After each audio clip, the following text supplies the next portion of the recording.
Shalom, brothers and sisters. Shalom. We hope, we pray that everybody is well and will be better. This is your brother and friend, Yeshaya Yisrael. This is this video, Hebrew of Manasseh and Ephraim Part 2, being done over due to a matter of some of the PowerPoints in the last one that was done earlier today. All of the PowerPoints didn't show the way they could and should have. So that's what happened in that particular case. For anybody in the chat, we are on the platforms More Yeshaya Torah Lessons and More Yeshaya Hebrew Lessons for those who are interested.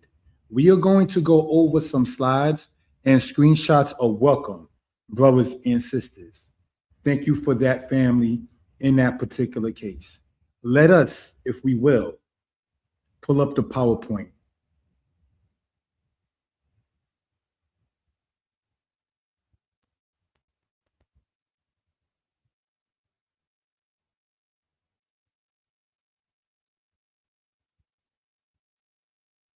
Thank you for coming in. Ronald Cumby asking, who am I? My name is Yeshaya, and I'm going to be going over matters of the Hebrew concerning the name Manasseh and Ephraim. All right? Thank you for that in that particular case. So, all righty, let's get into this, brothers and sisters, if we will. All right.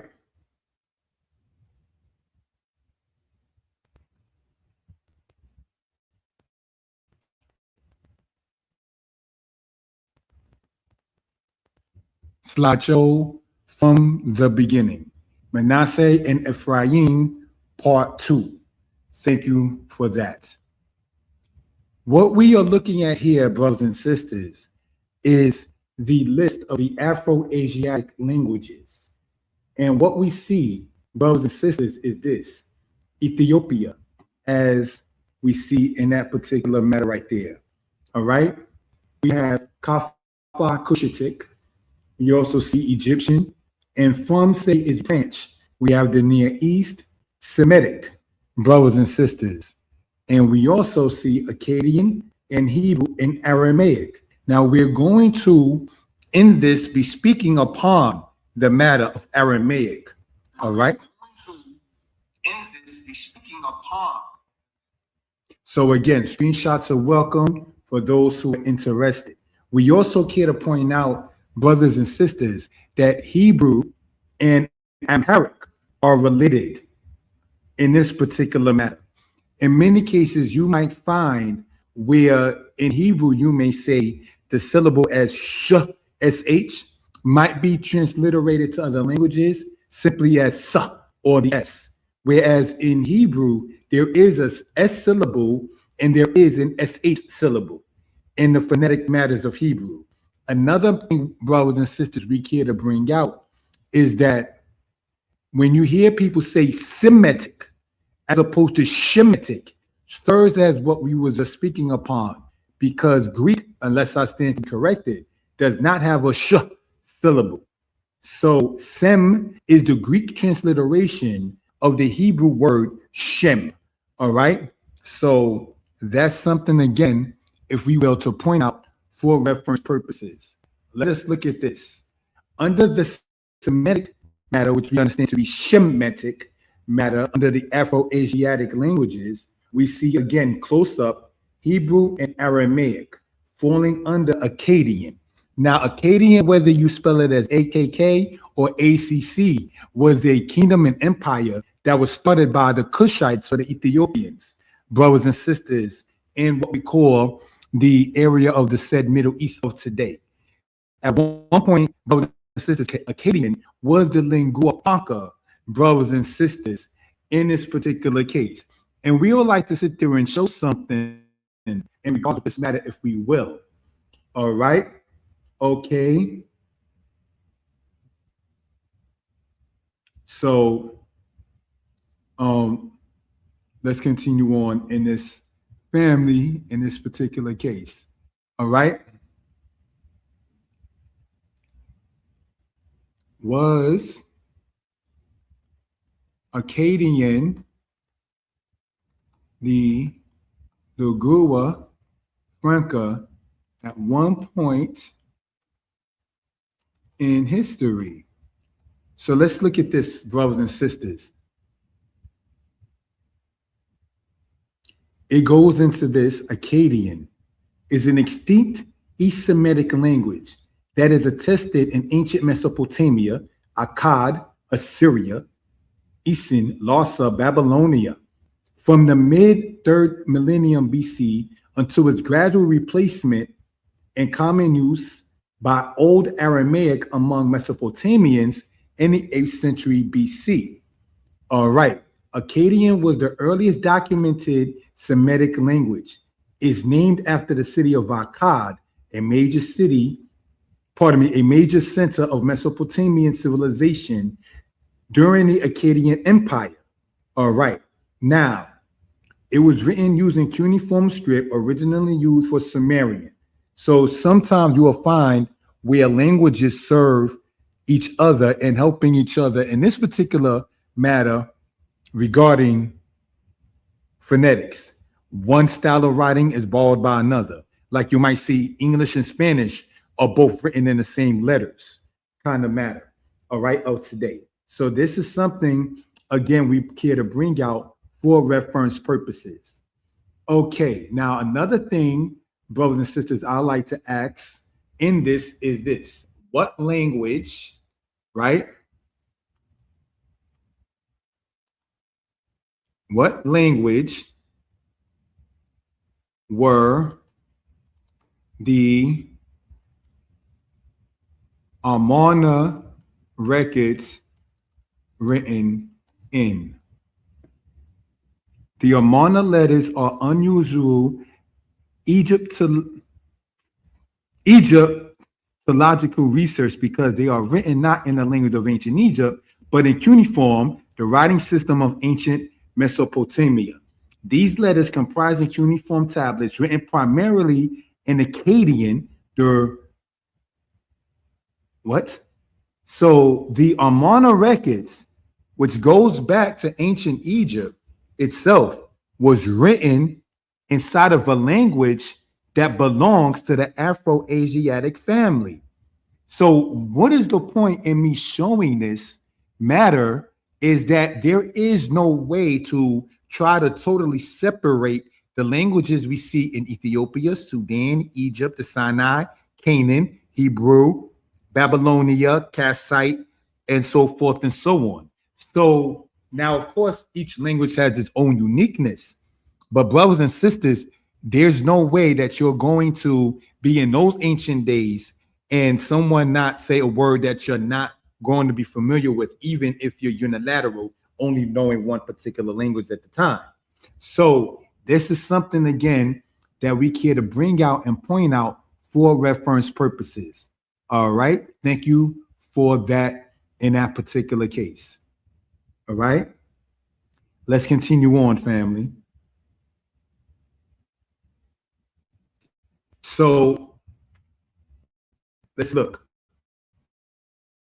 Delafos is known for his contributions to West African history and African languages. Hebrew, a West Semitic language on an Afro-Asiatic language tree. The term Afro-Asiatic was made in 1914 by Maurice Delafos. If I mispronounce anything, please let me know. The term Semito-Semitic was coined in 1876 by Friedrich Müller. So this is something, brothers and sisters, again, that we care to sit there and bring out for reference purposes. All right. Now, let's look, brothers and sisters, and get into this kind of matter here. I would like to, if I may,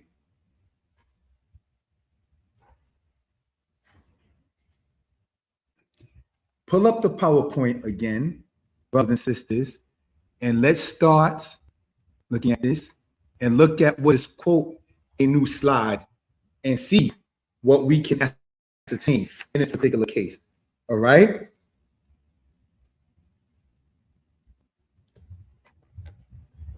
Now, this is something when I was discussing things, brothers and sisters, that somebody showed me, right? Let's look at it here, family. And I call it on here weird map. All right. Let's look at this. Now,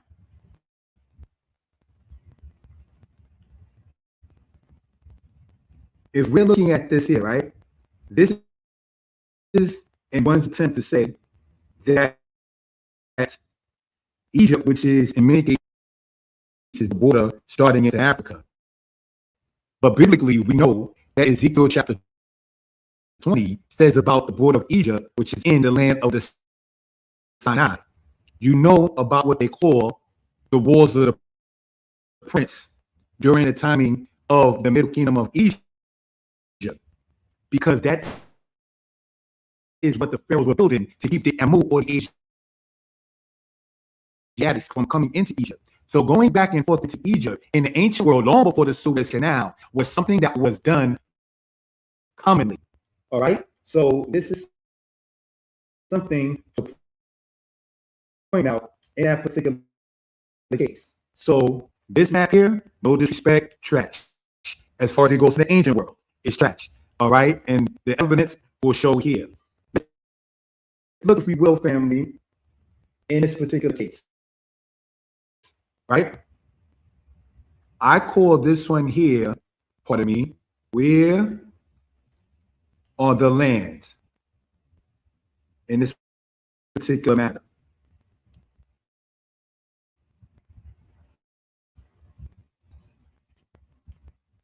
Now let's look, family, in this particular case. And let's see what scripture says, and let's see what we're going to show in geography. All right?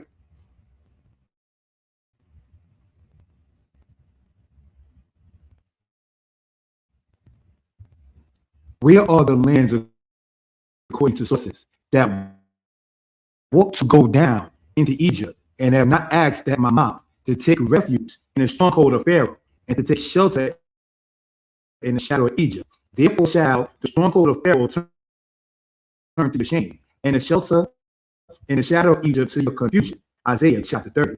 It goes on to say, therefore, behold, I am against thee and against thy rivers, and I will make the land of Egypt utterly waste and desolate. For me, both inside me, even to the border of Ethiopia. Ezekiel chapter 29. Now, brothers and sisters, sorry about that. When we look at this right here, okay, I would like to sit here. So on this point, if you will, right? Eastward, the country is bounded by Arabia. To the south lies Egypt. Now, this is Tacitus, the Roman historian, in book 5 of Tacitus, the Histories, in which he's talking about the geography between where the Romans in Jerusalem were attacking the Israelites and where the land of Egypt is. He said, to the south lies Egypt. On the west are the Phoenician and Mediterranean. Now, the Mediterranean is on the west side of where the land of Israel is. So when you go in the book of Daniel, chapter 7, as well as Numbers chapter 34, and it says about the Great Sea being a Western Sea, it's not that far-fetched. All right? Once it comes down, it says about the Great Sea, Western Sea, it's not that far-fetched. All right? So that's something, again, we can bring out and point out for reference purposes. Thank you for that, family. Let us, if we will, continue in this particular matter. Thank you for that, family. Josephus, book 12. And when once Ptolemy asked him how many 10,000s of books he had collected, he replied that he had already about 20 times 10,000, but that in a little time he should have 50 times 10,000. But B said he had been informed that there were many books of laws among the Jews worthy of inquiring after and worthy of the king's library, but which, being written in the characters and in a dialect of their own, will cause no small pains in getting them translated into the Greek tongue. That the character in which they are written seems to be like to that which the proper character of the Syrians, and that its sound, when pronounced, is like theirs also, in that this sound appears to be peculiar to themselves. So, what are we talking about here? This is speaking, brothers and sisters, in history about the matter and timing of Ptolemy Philadelphus II, the successor of Ptolemy the First. And he wanted to get as many Israelite writings translated into Greek as much as possible. So he commissioned people to get what is today referred to as the Septuagint, brothers and sisters. Now, the Septuagint was put together. It contains, as we see today, mainly the Apocrypha and said Old Testament, brothers and sisters.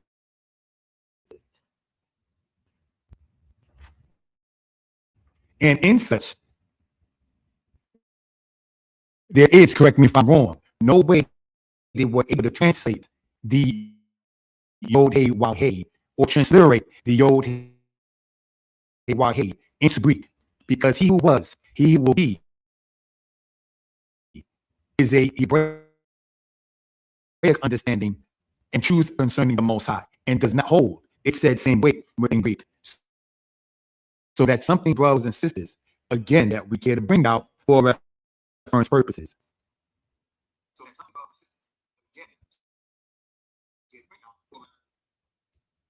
All right.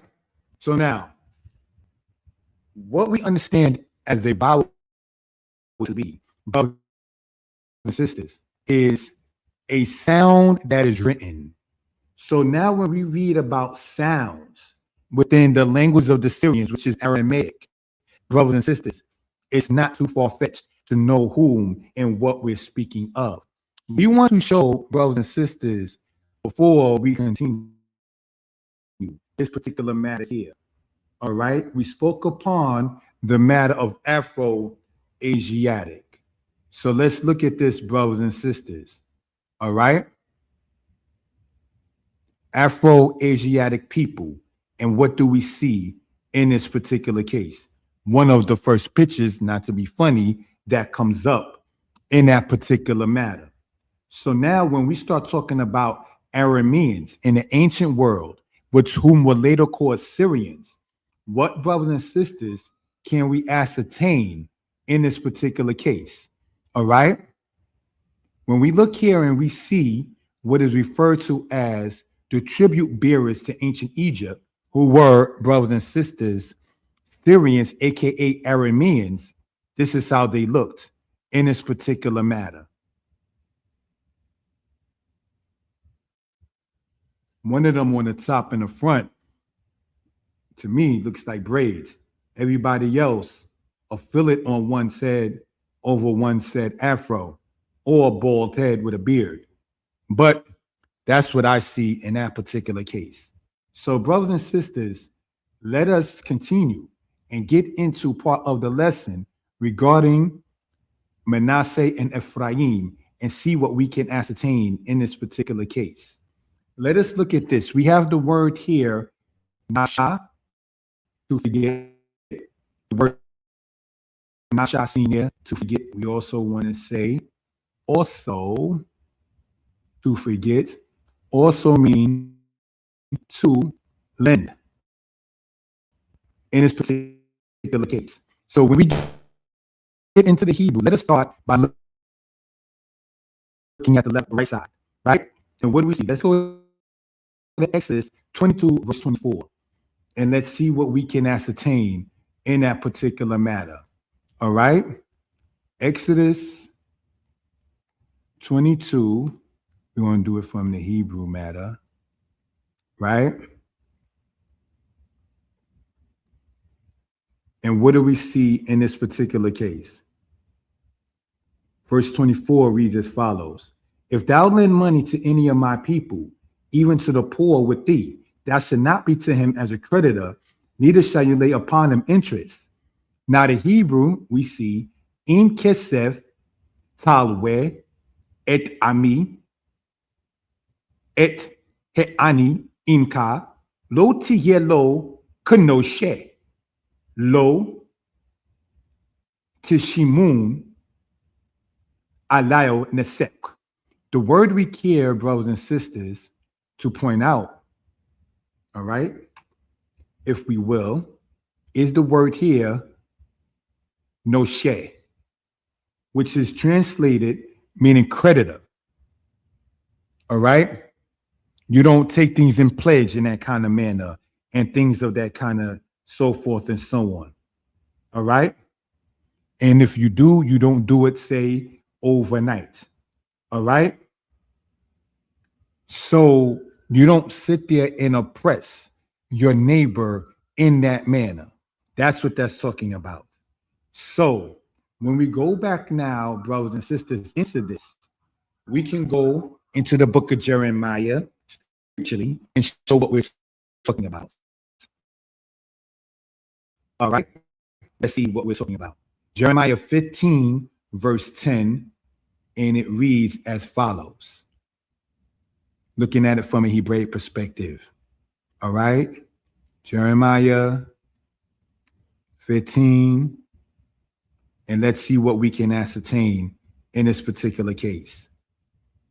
Sorry about that, family.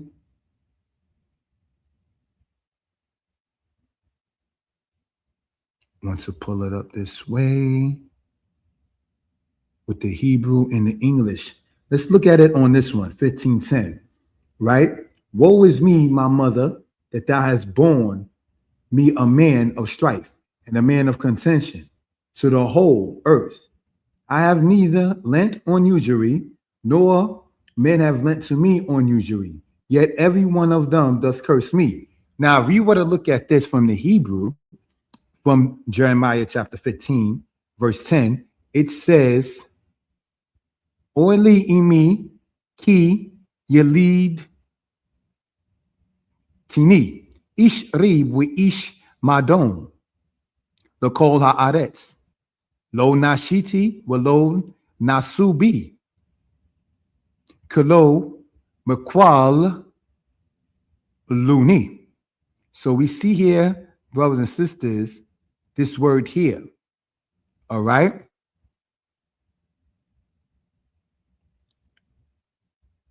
Meaning in regards with lending.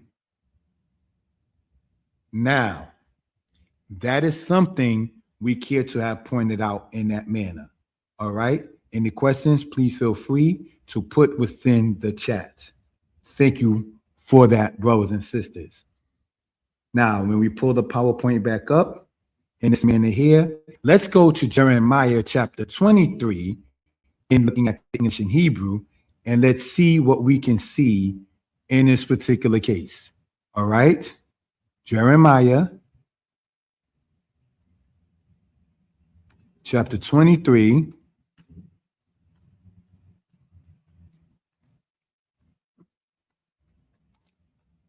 And let's see what we can ascertain in this. All right. 23 verse 39 says this. Therefore, behold, I will utterly tear you out, and I will cast you forth in the city that I gave unto you and to your fathers, away from my presence. Now, in the Hebrew, we see lakain, hini, when nashiti et kem, naso. Now, brothers and sisters, this word here, nashiti, is properly translated as to forget. I forgot. When nashiti, and I will forget. All right. Now, in this, for whatever reason, is translated as tear you out. But we are really reading where it says, and I will forget you all. All right. It's not the nicest prophecy. It's not the happiest, but it's something that we are going to talk about in this case here. in a linguist matter. All right. So any questions or comments, again, please feel free to put into the chat. The number is across the screen, family in that particular case. All righty. Let's continue. Goes on to say, the word Manasseh, said as Manasseh in Hebrew, falls under the PL stem in Hebrew, this being the third of the 7 verb stems. In many cases, the PL serves as the intensification of the qual stem. In other cases, as in this word, it serves as the causative. The word Manasseh literally means one who causes to forget. It goes on to say, last week we discussed the word nasha and the prefixes and suffixes of such. Check the description for the link to that video. In Hebrew, we see nashiti, I forgot, and eshke, I will forget. So, brothers and sisters, we hope and pray, again, that everybody is well and will be better. Thank you for the time. Subscribe to the channel. Stay tuned. More presentations coming. Thank you.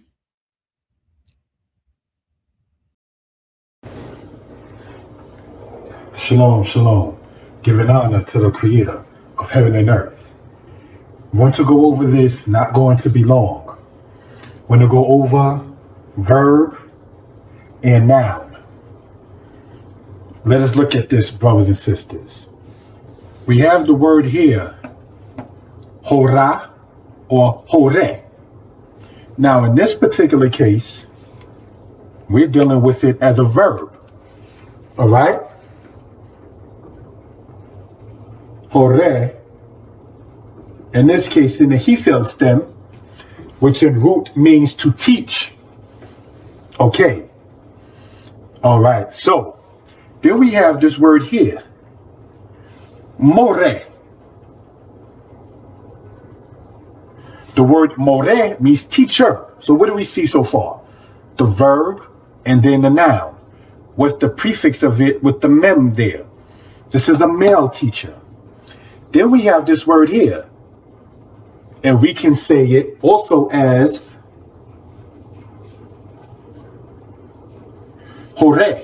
Now, in this case, we're not dealing with it as a verb, but as a noun, and this means parent, a male parent. Now, we have this word here, okay, and we have it as morah. The word morah, meaning teacher, a female teacher. All right. Then we have here the word hora. Okay. Hora, meaning female parent. So what do we see so far? Hore in root, meaning to teach, the verb. More, a teacher, a male one that is. Hore, in this case, treated as a noun, the male parent.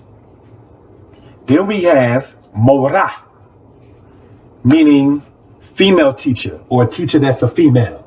Then we have hora, a parent that's a female. And we have here the word Torah, generally said as law, but the word Torah really means teaching or instruction. For instance, when you read in the book of Proverbs, and it says, forsake not the teaching of thy mother, all right? Al tishkat torat imerka. Forsake not the teaching of thy mother. So we just want to point that out. So we have a teacher, a male parent, a female teacher, a female parent. So what do we get out of this? The teachers are parents, and most definitely the parents are teachers. And what are they supposed to teach? The instructions. So just want to show how the Hebrew works in this particular case. All right, you can see that the O and the R sound is still there. The O and the R sound is still there. You may have a change with the mem or the tau or in root with the hey, but the general premise of the sound is still there.